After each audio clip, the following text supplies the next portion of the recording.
Hello mga kababayan, nagbabalik ulit kami. Welcome back to my channel. And for this video guys, pag-uusapan natin, may nag-request kasi about sa kung ano yung pinagkaiba ng lalaki o babaeng caregivers dito sa Israel, or disadvantage at disadvantage ng caregiver dito sa bansang Israel. Ang nag-request nito ay si Exploring Israel. Check nyo yung channel nga dito guys. Yeah. And before that, magbibigay update lang si Ate Joan about sa nangyayari dito sa Israel. Ngayon lang, breaking news. Yeah, breaking news sa Israel. Pasok, Ate Joan.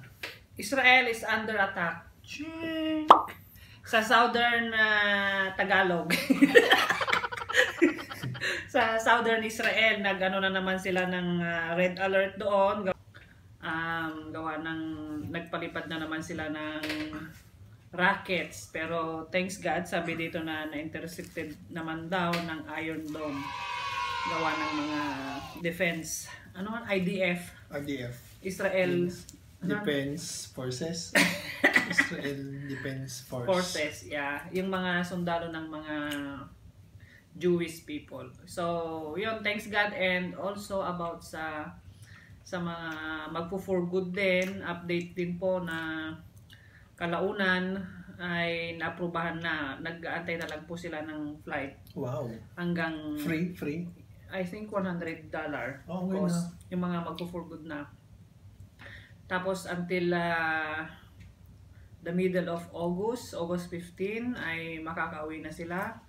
At yung napabalita na yung sasakyan ng mga uuwi, sasakyan din ng mga babalik dito na may stranded for 6 months. Yung mga babalik. I don't know kung free yun. Okay. Pero maybe free yun kasi ang tagal nilang walang trabaho sa Philippines, diyan sa Pilipinas, kaya yun na rin siguro ang pinag-usapan sa NAFIL ko na kung maari yung uuwing mga magpo-for good, yun na rin ang sasakyan ng pabalik dito. So ibig sabihin one way lang? Oo. Maring one way, two way, gano'n. Hindi, I mean direct flight? Ewan ko lang. Or mag-stop over sila may stop over din pero same sila. plane? Oo. Okay. So yun, mga kapatid, yung active cases pa rin dito ay medyo madami pa din, pero marami na rin na nakaka-recover. At we hope na sana ay sa madaling panahon ay matapos na ito ng and by hopefully daw by December, by the end of November, this year, December, yeah. Maging okay daw yung vaccine. Yes, pero pag galing sa China, wag na kayong magpa-vaccine, please, wag na. So yun nga, siya na ang magsasalita. Mag-intro mo tayo.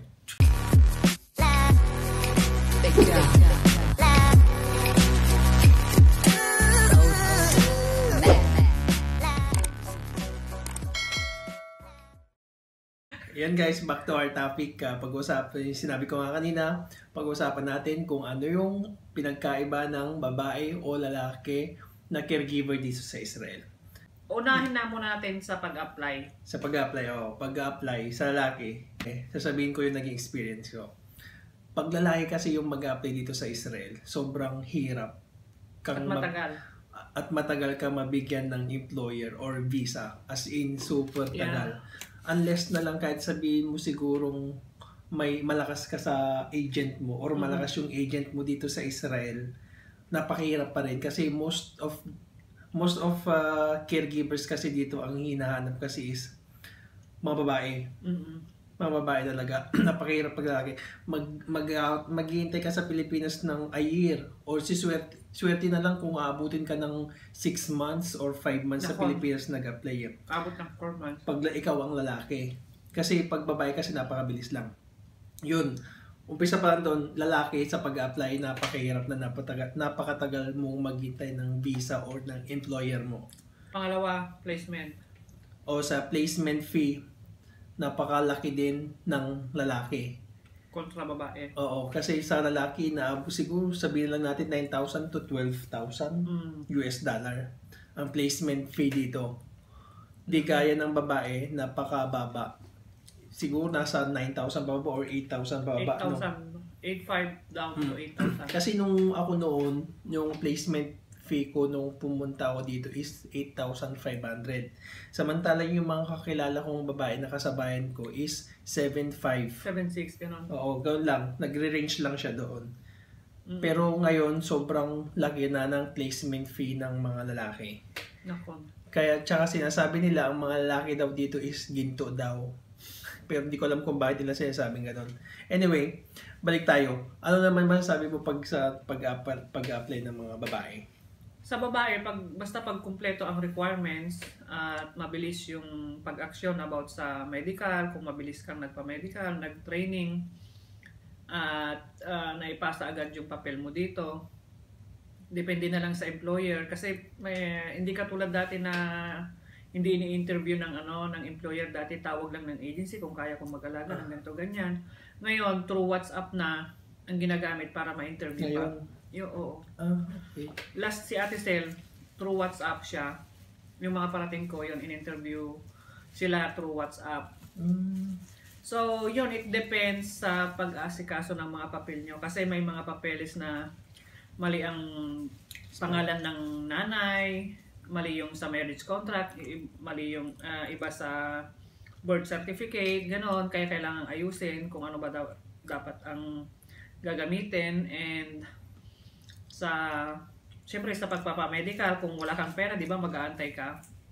Kung ikaw ay ready na sa lahat ng bagay, mas mabilis. Mga 6 months. May pinakamababa, 3 months lang eh. Yung mga kasama ko, 2 months nga lang. Oo, yun, tingnan nyo. Basta mabilis lang. Kaya, tapos yung sa placement din, yun nga sabi niya, medyo mas mababa. Tapos, mas gusto kasi nila na, yun na ang advantage ng mga babae kasi mas gusto nila na kahit na matandang lalaki ang alagaan, mas gusto pa rin nila yung babae. Depende naman sa lalaki, ang gusto nila lalaki lang, ayaw nila ng babae, ganun. Pag sa lalaki kasi dito, mas gusto nila, lalo sa mga bedridden. Sa mga lalaking pasyente dito is gusto nila yung mga lalaki kasi mas malakas silang magbuhat, lalo na kung wala silang lifter. Di ba? Sobrang gusto nila lalo pag matangkad. Yun yung mga hinahanap nila, matangkad, lalaki, tapos malakas ang katawan. Yun yung mga gusto. Kagaya kasi yung based on my experience nung kinuha ko dito kasi tinanong ako agad, nung tinawagan ako, anong height ko, ilan yung timbang ko.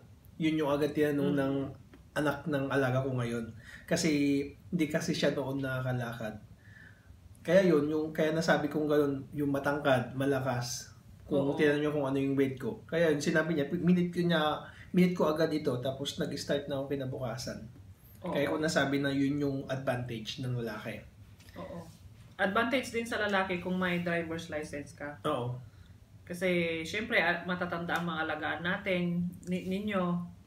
Tapos, kasi yung mga family nila dito, sobrang busy na wala siya. Sa trabaho, sa mga apo, o sa mga anak. So, minsan-minsan na lang sila na sasamahan magpunta sa ospital, mamalengke, ganyan-ganyan. So, karamihan din na naghahanap ng mitapel or caregiver na lalaki ay yung may driver's license, mas mabilis. Oo. Kaya, yun, magpa-driver's license na kayo. Mas mabilis nga. Tsaka kung may time pa ka dyan sa Pilipinas, yung mga upcoming na caregivers dito, kumuha ng lisensya nyo dyan sa Pilipinas kasi napaka-laking points nun. Oo, especially pag lalaki. Oo. Yun. Para hindi ka masyadong matagalan, basta pag prinisenta mo na may driver's license ka, maraming mamimili sa'yo. Yun, pag andito ko naman na sa Israel, pag 'di ba may times na mawawalan ka ng trabaho, mamatay na yung alaga mo. Ang disadvantage lang naman sa lalaki is napakahirap maghanap ng trabaho kung ikaw ang lalaki. Oo, kung maghanap ka ulit ng trabaho kasi most of them ang gusto nila is babae. Kahit ang pasyente mo ay lalaki, babae ang gusto nila. Samantalang ang lalaki, hindi ka bihira lang yung gusto nila is babae yung pasyente mo, lalaki yung caregiver. Oo. Yun yung nakuan ko dito kasi yung kakilala kong naghahanap ng trabaho, halos hindi siya makahanap ng trabaho niya kasi gusto nila is puros babae. May ganong mga senaryo. Meron naman na kunyari couple yung inalagaan mo at lalaki yung caregiver. Pagkatapos ni lolo, ililipat siya kay lola. Kung nasanay na siya sa caregiver niya, much better. Pero may iba naman ayaw nila. Swerte mo na lang kung gano'n yung nangyari ko, kung yung alaga mo. Tapos namatay yung dati mong alaga. Sa lola ka naman. Doon ka na. Depende pa rin sa pamilya kung ibibigay sa'yo. Kung kukunin ka nila. And kung nagtatanong din kayo, in terms of salary naman, kung sino ang mas malaki, kung ang babaeng caregivers o ang lalaking caregivers. Ang masasabi ko lang dyan is, depende sa inyo kung paano kayo mag-demand or depende pa rin sa employer nyo kung paano siya magbigay ng salary nyo. Kasi kung nagpunta ka sa agency na ganito ang sinawad mo, kunyari, ang salary lang na ibibigay nila is 4,500. Nasa sayo na yan kung after 2 years or after 3 years, nasa sayo na yan kung gusto mo magpa-increase ng sahod. Pero wag naman sana yung after 2 months, after 3 months, is magpapa-increase ka na. Oo. Pero depende din sa amo kung gusto. Kung ayaw, mag-wait ka na lang. Pero nasa sa inyo na yan at nasa sa employer mo kung tataasan ka nila. Tsaka nasa sa iyo rin yan na as a caregivers kung gusto mo magpa-increase ng sahod mo. Pero overall, hindi ko masasabi na mas malaking sahod ng babae, mas mababa ang sahod ng lalaking caregivers dito sa Israel. Nakadepende yan sa iyo at saka sa employer mo. Kung tataasan ka niya, kung gusto mo magpataas ng sahod mo. Sobrang taas na nga ang sahod ngayon dito. Kasi dati kami, 2,700 to 8, ganun, 3,000 shekel. Ilan lang yun? Ako nga, 3,800 ako, inabot ang 3 years. Oo, kasi naiya nga akong magpataas. Ganon. So, tiis-tiis lang. Ano pa ba yung advice natin? Ang advice ko lang sa mga upcoming caregivers dito is kung bago lang kayo dito is basta gawin nyo lang yung alam nyong piniramahan yung trabaho sa kontrata. Yun lang yung gawin nyo. Pero kung wala nang labas na yung mga ipinapagawa sa inyo na pinirma nyo sa kontrata, huwag nyo nang gawin kasi hindi naman yun yung pinirmahan nyo na trabaho nyo Pwede naman kayo magsabi sa employer nyo, hindi ko na yan trabaho kasi yung trabaho ko lang is ito, yung asawa mo, kung couple. Ito na lang yung trabaho ko. Kasi minsan gagamitin kanila, kunyari yung sa pag-ano ng aso. Depende kung kasama niya yung aso, kung alaga ng anak ng inaalagaan mo yung aso. Hindi na yun pwede. Tapos yung paglilinis ng kotse, ng balabait mo o ng anak ng alaga mo, hindi rin pwede yun. Tapos magpapalinis ng bahay yung anak niya, hindi rin pwede yun. Kasi karamihan may ganyan yan. Pero depende kung babayaran ka niya. Kung mag-a-ask siya sa'yo na, pwede bang linisan mo yung bahay ko sa rest hour mo? O babayaran kita ng ganito. Okay. So, kung okay sa'yo, much better. May extra income ka. May part-time ka. Yun ang tawag ng part-time. So, kung payag din si lolo mo, okay lang din. Mas maganda. Oo, mas maganda na alam nila. Kasi pag nagpa-part-time ka kasi dito against the law kasi kung caregivers ka pumasok dito, caregivers lang yung dapat mong pasukan. Oo. Kahit sabihin mo mag-relieve ka dapat, di ba, bawal din yan. Oo. Kasi titignan nila kung sino yung employer mo, kung sino yung nakatatak sa pag nahuli ka, passport mo. Kaya pwede naman mag part-time, basta mag-ingat ka, tsaka ingatan mo rin yung sarili mo na wag mong ipagsabi sa mga ibang tao kung saan ka nagpa-part-time, kung kanino ka nagpa-part-time. Kasi may mga husas dito. Kasi kahit saang bansa ka pumunta, kung may Pilipino, mag-ingat ka. Kasi hindi natin alam yung mga ugali ng kapwa nating Pilipino. Sabi nga nila is, mas maganda pa magkipagkaibigan sa hindi mo kalahi. Di ba? Totoo yun. Ayun. Be careful sa lahat ng bagay. Hanggang dito na lang yung aming video at kung may mga bagay pa kaming hindi nabanggit about sa disadvantage at advantage or pinagkaiba ng caregivers na babae at lalaki, please guys, comment down below kung ano yung mga suggestion nyo, kung ano yung mga bagay na nalalaman nyo about doon sa topic natin ngayon. Yeah, and magko-comment siya para sa dagdag. Oo. Yes. Tapos sa mga nagtatanong about sa mga application, kung paano, ibibigay namin yung nandiyan sa screen yung Messenger ko, yung Facebook account ko, tapos Facebook account. Yan, nandiyan na. Ilalagay ko sa description box. Oo. And please guys, please support Ate Joanne's channel. Yeah. And subscribe nyo din siya guys. Salamat at lagi lang tayo mag-iingat. And God bless you. God bless. Bye-bye. Naging success tayo. Anong emotion ba?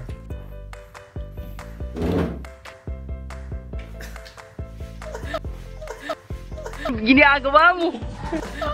Anakan, baka nakul ka man yan. Kultod. Di ka mo kita ba? Kung si ka mo makita. Basta si ka maala ka.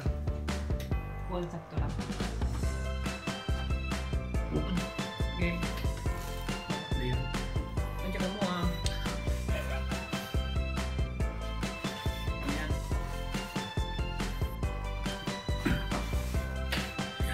Off. Siya.